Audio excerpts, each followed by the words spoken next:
আশা করি তোমরা সবাই খুব ভালো আছো, আমরাও খুব ভালো আছি। আজকে আমাদের আগরতলাতে শেষ দিন। আজকে হলো 7 তারিখ, আজকে অক্টোবরের 7 তারিখ শেষ দিন। আজকে অনেক সকালবেলা ঘুম থেকে ঘুম ভেঙে গেছে। ইনফ্যাক্ট ওরা দুজন ঘুমোচ্ছিল, আমার ঘুম ভেঙে গেছে। ওরা ঘুমে থাকতে থাকতে সকালে উঠেই আমি আমার যা লাগেজ আছে সব কিছু গুছিয়ে নিয়েছি। আর টুকিটাকি একটু আছে, খাবার দাবার শাশুড়ি বা কিছু রান্না করে দেবে, আমার মা ওদিকে কিছু রান্না করছে, যেটা প্রত্যেকবারই নিয়ম, দুবারই থেকেই রান্না করে আমাদেরকে দিয়ে দেয়, যাতে অন্তত দুদিন আমাদের ওখানে গিয়ে না রান্না করতে হয়। সেই আগরতলা মায়েদের হাতের খাওয়ার ফিলিংসটা আমরা পাই। তো শাশুড়ি মা এখন রান্নাবান্নার প্রস্তুতি শুরু করবে, আর আমি স্নান করে পুজো দিয়ে নিয়েছি। বিক্রম সেই সকালে ঘুম থেকে উঠেও সেই দৌড়াদৌড়ি শুরু হয়েছে। স্বাভাবিক, বাড়ির ছেলে বাড়িতে এলে অনেক কাজ থাকে, তো এটা সেটা করতে করতে অনেক কাজ ওর 100বার বাড়ি থেকে বেরোতে হয়। এই জাস্ট বাজার থেকে এলো, এখন আবার আমি স্নান করে পুজো দিয়ে নিয়ে আস্তে আস্তে রেডি হবো। অলরেডি ঘড়িতে কোনো 10টা বাজে।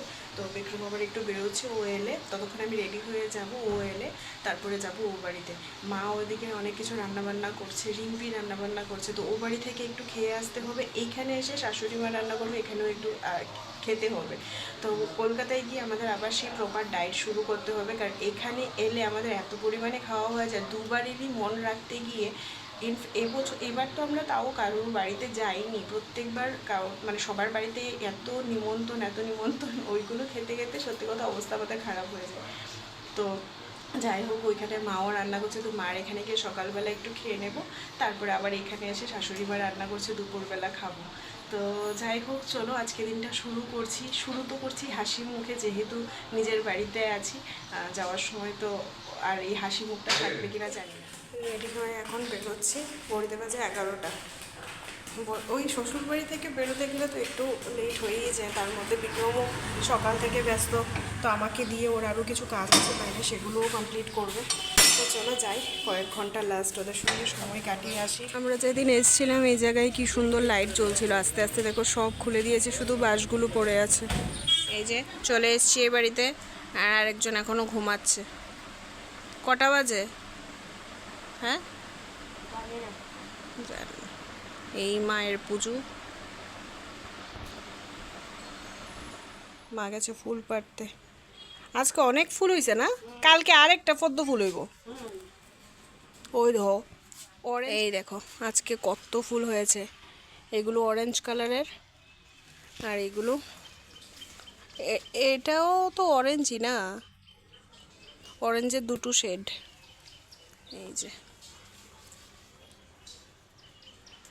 এই যে এদিকে হয়েছে আরেকটা ফুল, হলুদ কালারের পাণ্ডব জবা। আরেকজন ঘুম থেকে উঠেই এখানে বসেছে বাজির কালেকশন দেখাতে। দেওয়ালির তো না? কি কি বাজি আছে এখানে?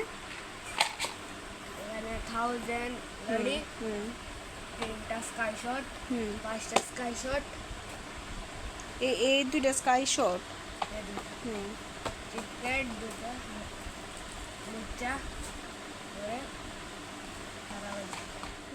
এই হলো বাজির কালেকশন। আর এটা কি? Sky shot. আচ্ছা, কি কি কালার এখানে?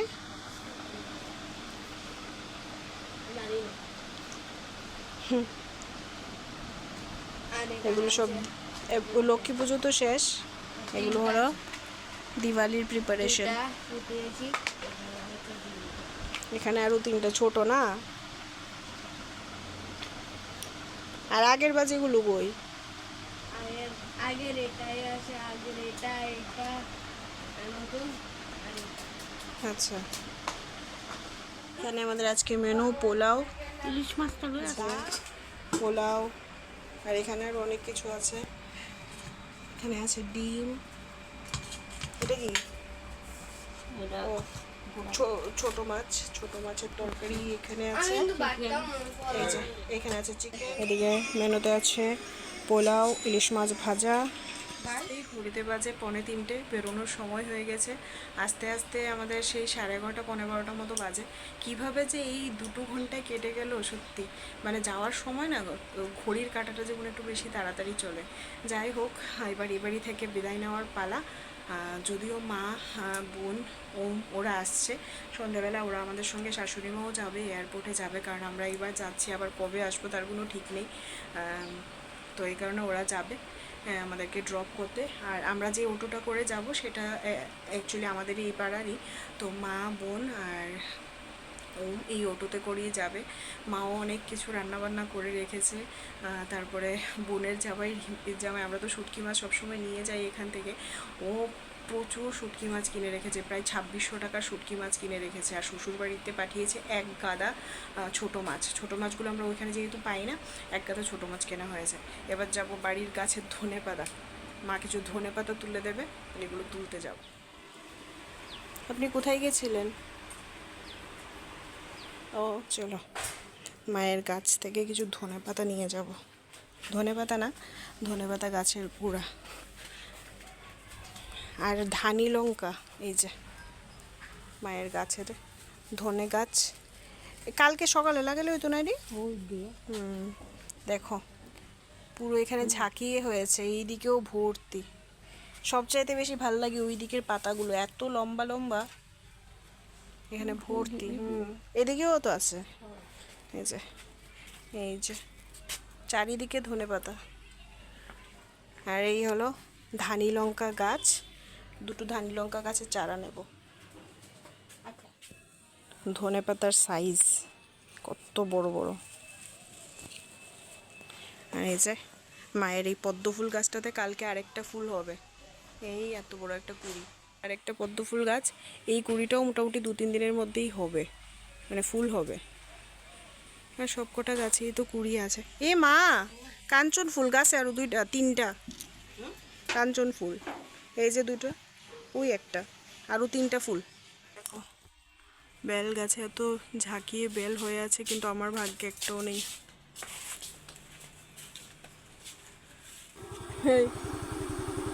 এরকম কাটতাম আমরা তো আগে কলকাতা দেখতাম, আমাদের কলকাতা জল ভাত হয়ে গেছে। তুমি তো এয়ারপোর্ট আইতাছই, টাটা।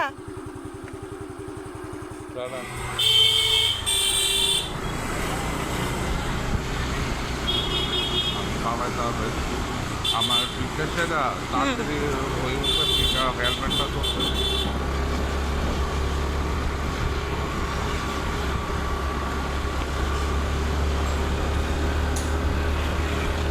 ওই সাদা বিল্ডিংটা হলো আমাদের স্কুল।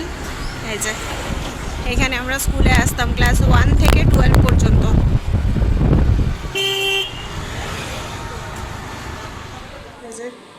এদিকে আমার যে ব্যাগ প্যাকিং ডান, এদিকে এদিকে এই যে এদিকে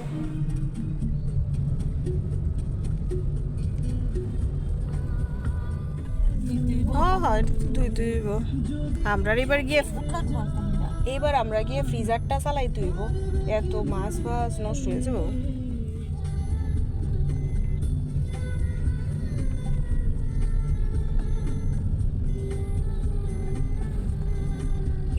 এই হোটেলটাতে ক্র্যাক আয়া পরে তো 2 দিন পরে পরে আমরা পৌঁছে গেছি এয়ারপোর্ট।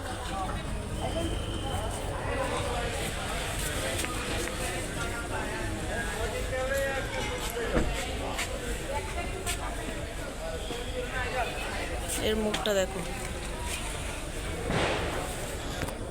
সবাই পুজোর ছুটি কাটিয়ে যাচ্ছে আমাদের মতো। চলো আসো।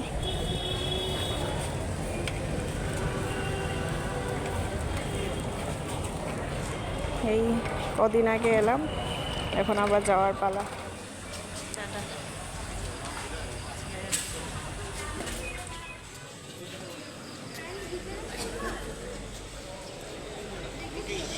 সব কাদু কাদু মুখ করে বসে আছে।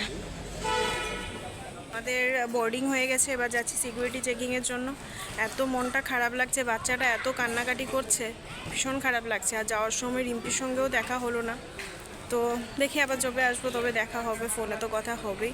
তো তো চলো যাই এবার সিকিউরিটি চেকিং করি। কে মোটামুটি আগরতলা এয়ারপোর্টে তুলনামূলক ভালোই ভিড় আছে, যেহেতু পুজোর ছুটি কাটিয়ে সবাই যাচ্ছে, ম্যাক্সিমাম স্টুডেন্টরাই আছে।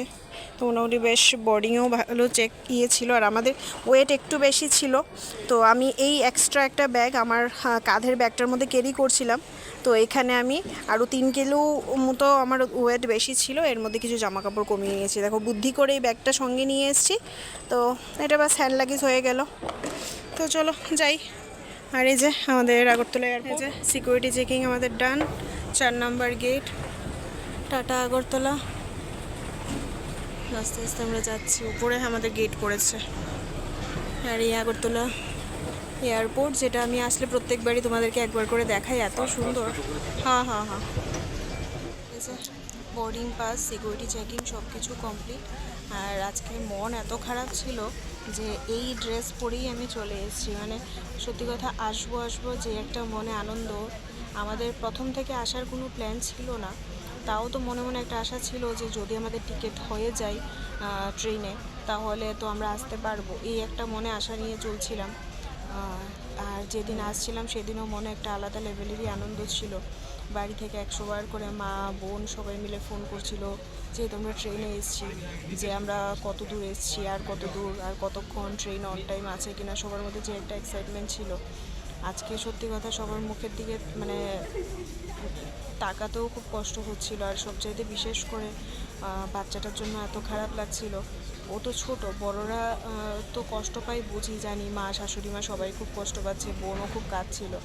কিন্তু তারপরেও মানে ছোট বাচ্চা যখন কাঁদে না, তখন খুব বেশি কষ্ট হয়। আর যেহেতু মানে আমার বোনের ছেলেটা ওকে আমি একদম মানে জন্মের পর থেকেই আমি বলতে গেলে আমার আর মার কাছেই, ও যতদিন আমার বিয়ের আগে পর্যন্ত আমাদের কাছেই বড় হয়েছে, আমাদের কাছেই থেকেছে। তো ওর জন্য আলাদাই একটা টান। ও যখন কাঁদে তখন খুব কষ্ট হয়। আর আস্তে আস্তে একটু বড় হচ্ছে, তো ও এখন মানে ওই জিনিসটা ফিল করতে পারে কি মাম্মাম দূরে থাকে, অনেক দিন পরে আসে বা আবার চলে যাবে, এই জিনিসটা ও ফিল করতে পারে। তো এই জিনিসটা খুব বেশি একটু খারাপ লাগছিল ওদের জন্য। যাই হোক, ওকে অনেক সান্ত্বনা দিয়ে এলাম যে আমরা খুব তাড়াতাড়ি আবার আসবো, বা তোমার এক্সাম শেষ হলে তুমিও এসো। এখন যাই, কালকে থেকে আবার আমাদের সেই টানা একঘেয়েমি রুটিন শুরু হবে। সকাল সকাল ঘুম থেকে ওঠা, পুজো দেওয়া, বাসি কাজ করা, রান্না বান্না, অফিস, সারাদিন অফিসের পর 1 কাপ চা, আবার রাতে বাড়িতে এসে কাজ। সত্যি কথা বলতে আমার শ্বশুরবাড়ি বলো আর বাপের বাড়ি বলো, 2 বাড়িতেই কিন্তু আমি খুব বেশি, সবাই খুব আদর যত্নেই আমাকে রাখে। বাপের বাড়িতে তো মানে মা তো কোনো কাজ করতেই দেয় না, শাশুড়ি মাও শুধুমাত্র পুজোটা ছাড়া আমি কিন্তু কিছুই করি না।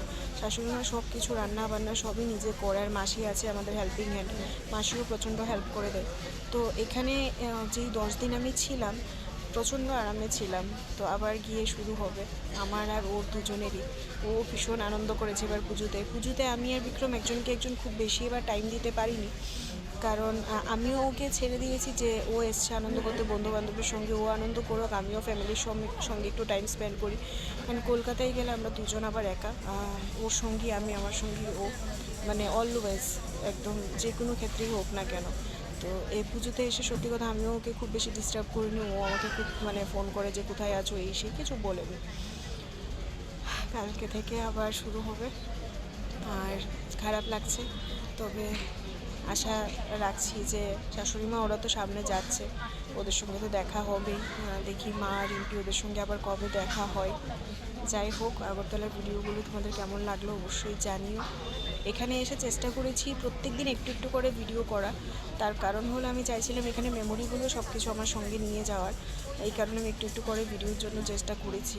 জানি সেখানে গেলে আবার একঘেয়েমি ভিডিও, রেগুলার ভিডিও করতেও পারবো না, আর একঘেয়েমি ভিডিও তোমরাও দেখতে চাইবে না, পছন্দ করবে না। বাট এখানে চেষ্টা করেছি রেগুলার একটু একটু করে করা। এই যে আমাদের গেট নাম্বার 4-এ পড়েছে, এখানে বসে আছি। এই আমাদের ব্যাগ, বিক্রমের ল্যাপটপ ব্যাগ। আর আমার বারবার মনে হচ্ছে এই এক্সট্রা ব্যাগটা আমার সঙ্গে থাকায় এতটা হেল্প হয়েছে যে এর মধ্যে কিছু 3 কেজি এর মধ্যে কমাতে পেরেছি। এই যে আমাদের বোর্ডিং শুরু হয়ে গেছে জোন ওয়াইজ, এখন চলছে জোন 1। ঘড়িতে বাজে 7:42। আমাদের বোর্ডিং টাইম হলো 8:20, বাট ইন্ডিগো অলওয়েজ টাইমের আগেই চলে।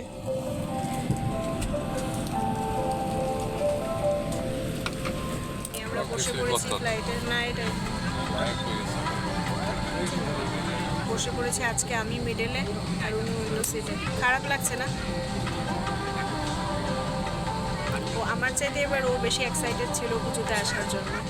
আমরা পৌঁছে গেলাম কলকাতা।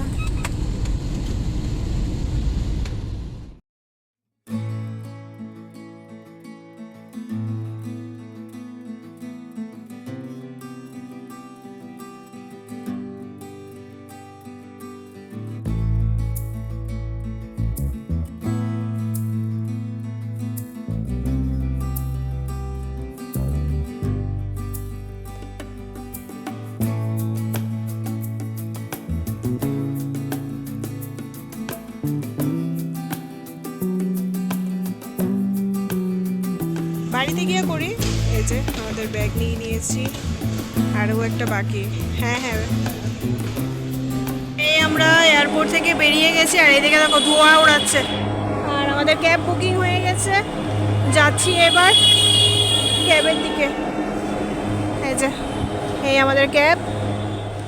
তো চলো আমরা তো পৌঁছে গেছি, এবার বাড়ি যাই।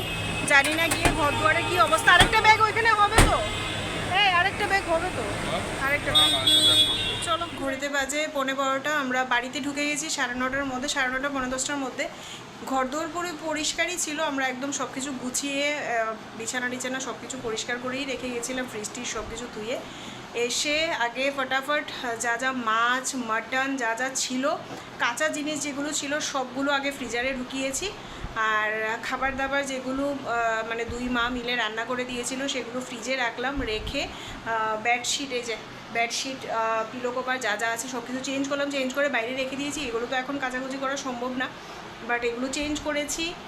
ঘরটর ঝাড় দিয়ে মুছে স্নান করে এই জাস্ট ঠাকুরকে একটু ধূপ টুপ দিলাম। কারণ ঘরটা যেহেতু অনেকদিন বন্ধ ছিল, একটু তো মানে ভ্যাপসা একটা গন্ধ থাকে, যেহেতু কন্টিনিউ বৃষ্টি রোদ এই সমস্ত হয়েছে। তো যাই হোক, ফাইনালি আমরা এসে পৌঁছে গেছি। আর ও একটু ভাত রান্না করে নিয়েছে। মোটামুটি তো 2-3 দিন আমাদের আর রান্না করতে হবে না, যা যা দুই মা মিলে রান্না করে দিয়েছে। তো এবার খাওয়া দাওয়া করবো, 11:30 যেহেতু বাজে, খাওয়া দাওয়া করে শুয়ে পড়বো। তার কারণ হলো কালকে থেকে তো আবার শুরু হবে আমাদের জীবন যুদ্ধ সকাল সকাল। তো এই কারণে শুয়ে পড়বো। যাই হোক, ভিডিওটা তাহলে এখানেই শেষ করছি। কেমন লাগলো অবশ্যই জানিও, ভালো লেগে থাকলে অবশ্যই একটা লাইক কমেন্ট শেয়ার করে দিও। নতুন বন্ধুরা চ্যানেলটিকে সাবস্ক্রাইব করে দিও, পাশে থেকো। দেখা হচ্ছে নতুন একটা ভিডিও নিয়ে। ততক্ষণের জন্য সবাই ভালো থেকো, সুস্থ থেকো, টাটা, গুড নাইট।